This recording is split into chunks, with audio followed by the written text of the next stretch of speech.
What's going on, guys? I'm Jody. This is Inspire Woodcraft. Today we're making a quick little jig build. Now this is going to be a build for the bandsaw, so if you don't have a bandsaw, this jig might not help you. But it might give you an idea for a jig you can make for another tool you own. Now this jig is used for cutting corks. I recently had a build where I had a corner shelf style dry bar that we made, and I decorated the outside moldings with cork. And to do so, I needed to split these in halves. I'm going to use a piece of 1/2 inch plywood. Now what's great about this is we can use a lot of scraps that we probably have laying around the shop anyways. Now you'll notice that I have this plywood cut at a 45-degree bevel, and those bevels match as opposed to one going this direction and one going this direction, and that's important. So what I'm going to do now is I'm actually going to cut these to length on the bandsaw, and I'm going to need 2 pieces. We're going to double those up. I'll show you in just a second. First, let's cut them over on the bandsaw. To measure them, I'm actually going to take one of the longest corks that I have in my collection. I'm actually just going to measure down to see the length that I need to cut these at, and I'm actually going to add 1/8 to 1/4 inch to that so that I have plenty of room to get the cork in and out after I cut it. I'll show you what I mean. So this was the longest cork in the collection that I have left, and so what I'm going to do is I'm just going to give it 1/8 or so on this side extra and 1/8 or so on this side extra. This isn't rocket science. You don't have to be exact with anything, but I'm going to cut this and then I'm going to cut it again, and we're going to put those together. I'll show you.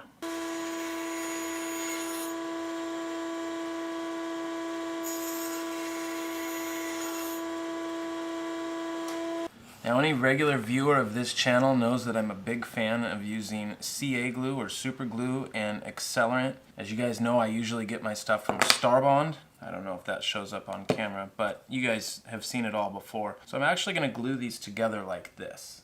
I'm going to create a V shape. Now I'm using a thick CA glue because I find that medium and thin soaks into the plies a little too much. And I'm going to use a little more than I would normally use on something because I really want a nice tight bond all the way around, because we're going to split this in half later on down the road. And put a little spray on that side, and that's going to make this kick a little bit quicker.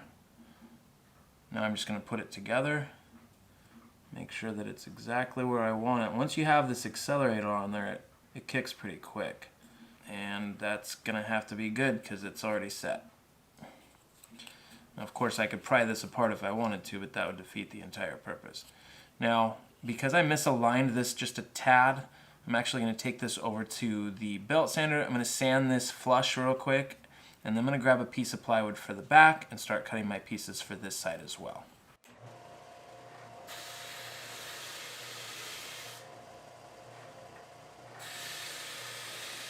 Now we're going to take this piece of 1/4 inch that I have here. I'm going to line it up right the outside of here. I'm going to score a line right here.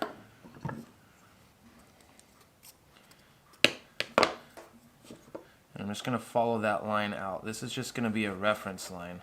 And I'm going to come back with our thick CA glue again.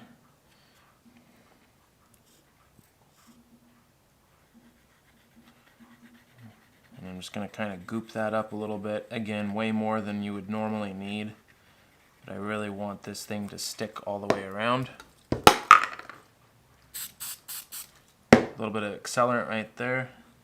And then I'm just going to match this up with the side of this piece. I'm going to hold it there for a few seconds. And once I know it's good, I'm going to take it to the bandsaw, and we're going to use this as our reference mark to slice this off. And then we're going to use this as a reference mark to slice this off. You'll see here in just a second.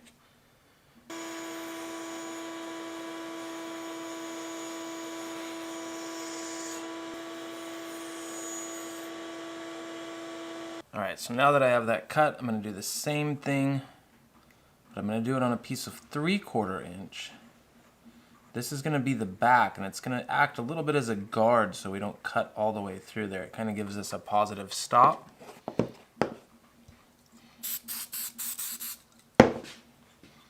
And I'm just going to line it up with one corner and the other corner. And I'm actually going to do this twice.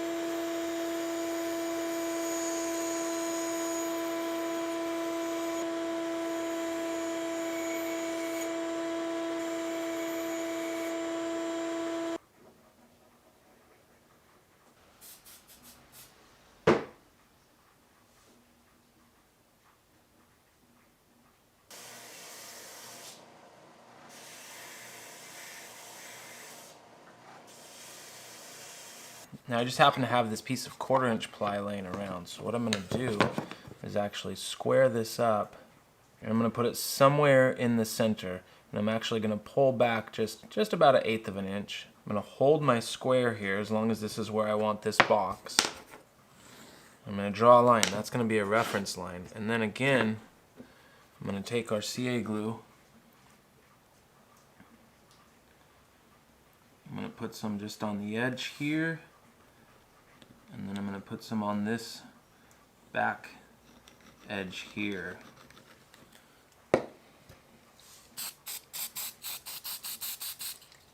And using that reference point,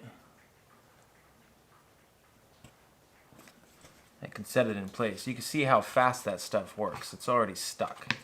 Now we're going to take it back to the bandsaw, and I'm actually going to put the slice in it right here.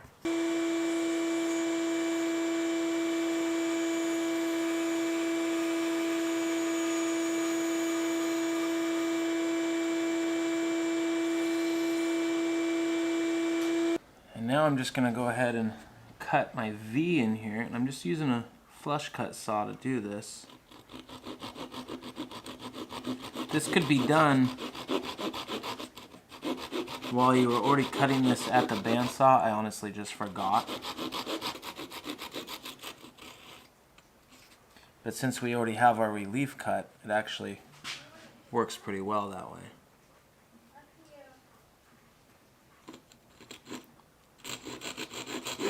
And then you can come back and hit it with a little bit of sandpaper, clean that up. And of course the sanding is completely optional. As you can see, I've kind of rounded this over and cleaned some of this up. I personally like my jigs, if I'm going to keep them for a while, to be sort of clean looking and not too haphazard.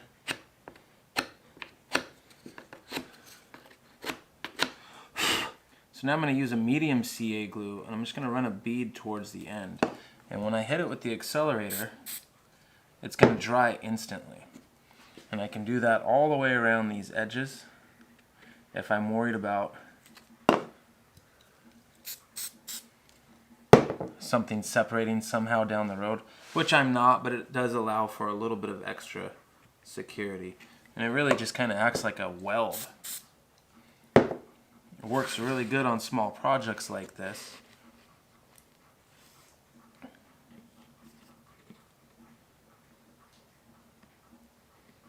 You can also use the thick CA glue to adhere a cork handle if you would like. And then again, we can use the medium to just put a bead around it.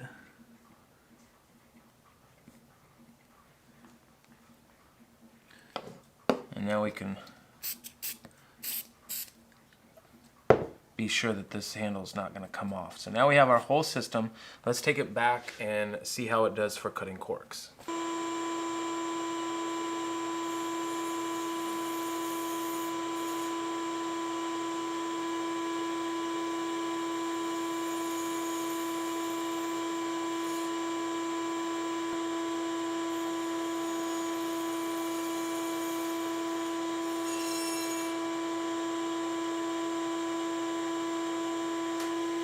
So as you can see, it actually works really well.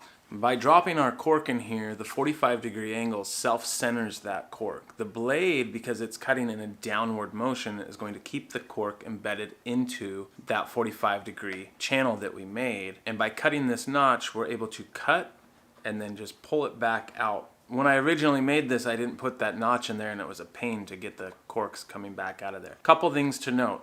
If you push the sled too far in and you allow the blade to go all the way through the cut, what's going to happen is the two halves are going to fall back on top of each other. And when you go to pull the sled back out, the two pieces are going to bind up on that blade. So it's really important to know that you just barely push it until the blade clears that back cut, and then slowly pull back out. And you'll get the hang of it, and pretty soon you'll be cutting corks. No big deal. If it does bind up, you can just push it all the way through and grab it from the other side. Anyways, Rambling as always, that's how I cut corks in half. You may not have a desire to cut corks ever in your lifetime, but hopefully this gives you an idea on something that you may have needed to split in half before, or just an idea for a jig in general, or hopefully you cut corks for a living and this will help you. Either way, that was it for this jig. Thanks so much for watching this video as always, and we'll see you guys in the next video.